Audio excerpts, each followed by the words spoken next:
What's up, Internet? Trevor Starkey here from TrevorTrove.com. Recording at like 1:15 in the morning. I should really be going to bed, but I wanted to finish up day one of E3 stuff and get out my reactions to the Sony conference. So, here we go. Sony conference. Pretty much everybody on my Twitter feed was saying they knocked it out of the park, and this is the only one I actually got to watch in its entirety as it happened today.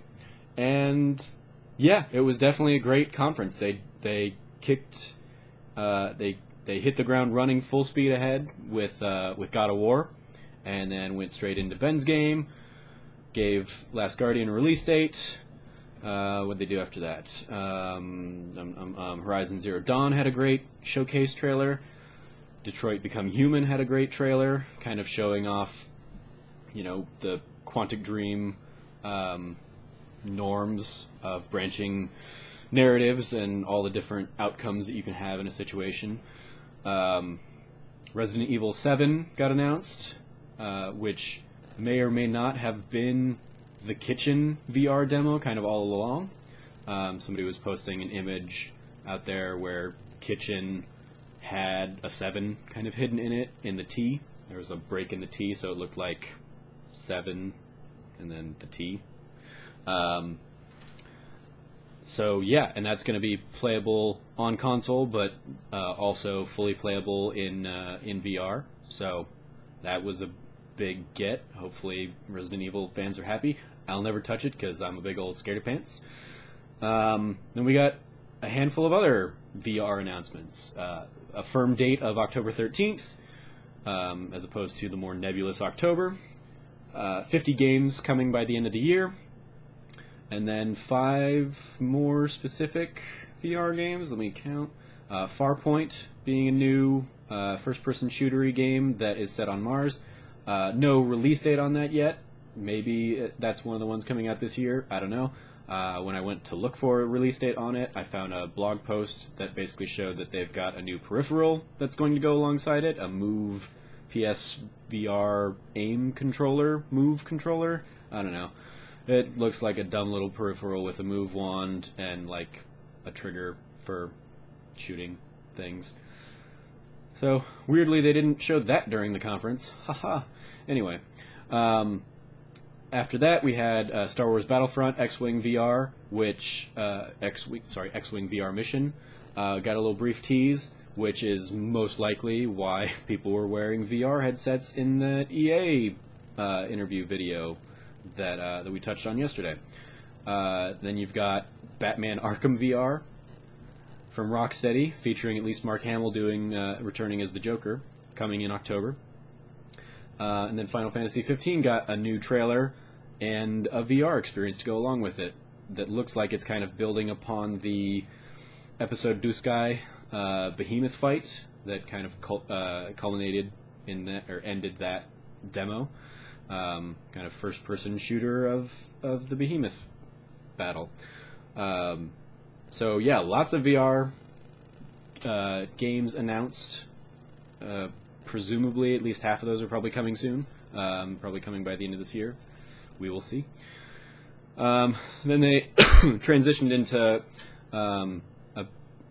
for me, a good-looking Call of Duty Infinite Warfare trailer. I don't really follow the Call of Duty games, though, so I could just be a dumb noob on that. But, you know, battling inside a space station, or outside a space station, then inside a space station, all looked pretty cool to me. In my, you know, ignorance there. Then they also led that right into a trailer of the Modern Warfare Remastered game that comes along with Call of Duty Infinite Warfare if you pre-order it. And apparently pre-ordering it on PlayStation gets you Modern Warfare Remastered 30 days early. So that will probably help them deal with the whole issue of people not wanting to play both games. If they buy Infinite Warfare, they can play Modern Warfare Remastered for a month before they jump into the new game. So that's a pretty good solution for them. And then Sean Layden came out, made a ton of people happy by announcing that they have indeed worked with Activision to announce a remaster of Crash Bandicoot, Crash Bandicoot 2, and Crash Bandicoot Warped that are coming to the PlayStation 4. No, not quite sure on the timeline of that, but this all kind of tied in with the leaked announcement that Crash Bandicoot is also coming to Skylanders. So they showed a little Skylanders trailer. That will be coming in October. Again, no idea necessarily when the Crash remasters will be coming, but if you haven't seen Tim Geddes freak out about it, you should go look up that video, because it's hilarious. Then we got a extended little look at LEGO Star Wars: The Force Awakens with a cute tongue-in-cheek, showcase. A demo is available of that starting tonight, which reminds me, there's also a demo available, I believe, of Resident Evil that came out tonight. It was one of those, like, I just missed the card at the end of the trailer, but yeah, if you're a PlayStation Plus member, you can go get a demo of the game tonight. Otherwise, Resident Evil 7 comes out in January 2017. I forgot to mention that. And then Andrew House came out and introduced Hideo Kojima, who got a very rockstar entrance and came out very quickly, said, "Hello, everyone, I'm back." And he brought a very nice-looking cinematic trailer of his probably 2019-2020 game, Death Stranding, featuring his continued crush on Norman Reedus, who in this CGI trailer was very naked, holding a baby of sorts. And I wrote that this lends credence to the rumor that the Ludens character that is basically the Kojima Productions mascot. I saw rumors going around this last week that it looks like a CGI version of Norman Reedus, the little bit of human that you can see in there. So it would not surprise me if it is in fact Norman Reedus kind of underneath all that armor, that robot armor. So that was a big cool thing, and then they went straight into another big cool thing, because the whole conference was basically about big cool things, announcing that Insomniac Games, not Sucker Punch, has been working on Spider-Man for the PlayStation 4, exclusive to the PlayStation 4. No clue when it's going to come out, but they showed a trailer, and it looks really cool, really awesome. So it's good to have... Insomniac has probably done my favorite system exclusives on both generation, both the consoles of this generation, with Sunset Overdrive and with the Ratchet and Clank game. Trying to think. Yep, nope, no other single platform exclusives that I've played kind of top those two, and so Insomniac Games is doing no wrong in my book these days. So I can't wait to see what they do with Spider-Man. And then to close out the conference, Sean Layden came out and basically introduced an extended demo, a live demo of the Sony Ben game announced earlier in the show called Days Gone, which featured lots of zombies, apparently. So, yay, another zombie game. So yeah, overall, very strong showing. The perception that the internet felt of it was just punch after punch after punch after punch, game after game after game after game, very true. And as I watched this one in its entirety before finishing the Microsoft and the Ubisoft conferences earlier, a couple things definitely stood out that led to that impression. One, this is a much more subtle thing, but the fact that they had a live orchestra playing all the music, I think, definitely added to the performance quality of the conference itself.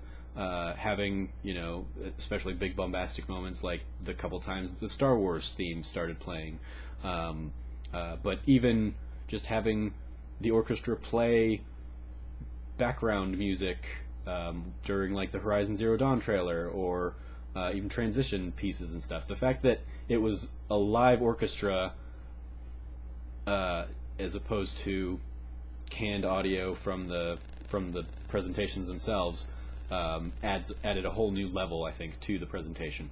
But the bigger thing that Sony basically didn't do that everybody else has been doing was every other conference has featured developers coming out and talking about their game. It'll be, you'll see a short trailer, they'll introduce a developer, they talk about the game, and then they introduce gameplay elements or cinematic or something else. So a lot of the big game announcements have been broken up by the developers talking about the game, as opposed to this one where almost no other developers came out. It was pretty much Sean Layden, Andrew House, maybe one or two other people throughout the show, I feel like, and it was very much the game speaking for themselves. It was just, you're seeing this, now you're seeing this, now you're seeing this, now you're seeing this, now you're seeing this. We don't need to talk about it, we don't need to tell you about it, we're just going to show it to you. And that, I think, definitely resonated, whether or not people realized it as I did, nobody was seeing other developers coming out and talking about these games. It definitely, that definitely, I think, affected what everybody was feeling following that conference. Ultimately, I walk away from it with a tempered expectations, because by my count we had about 20 games shown during the Sony conference, and less than half of them have any kind of firm release date or even a release window. And most of the ones that do already did or were already coming out in the next few months. Games like the Call of Duty games, the Lego Force Awakens, Final Fantasy 15, like a lot of the games, only maybe 2 or 3 new things that got announced, or existing games got release dates announced. So many of these things are probably still a year, 2, maybe even more years out, and that's I think kind of been very indicative of Sony conferences this generation. They're really great at giving fans what they want to see and what they want to hear. Last year, case in point, bringing back The Last Guardian, Shenmue 3, which means nothing to me, but people lost their shit, and then, of course, the Final Fantasy VII Remake finally being announced. All of those huge dream projects, but Last Guardian is now finally coming out this year, come October. I don't know if I said that above. But Spider-Man, no idea when we're going to see that. God of War, no idea when we're going to see that. Days Gone, no idea when we're going to see that. So a lot of the stuff was just listed as in development, and that probably means quite some time out. Could mean that they just don't want to date it yet because they've had to do so much pushing back and delays after the fact, after they've announced a date.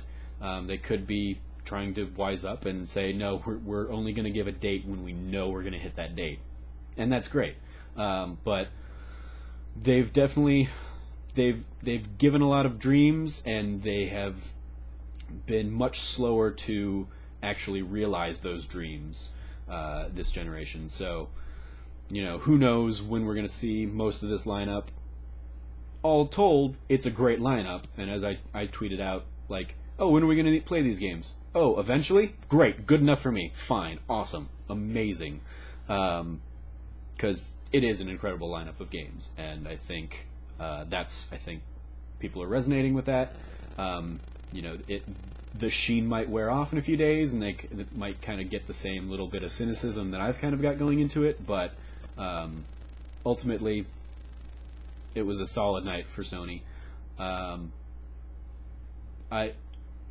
not going to pick a winner in terms of the conferences, but I totally understand where all of the Sony won, hashtag Sony won things are coming from, because they did have they certainly had the tightest, most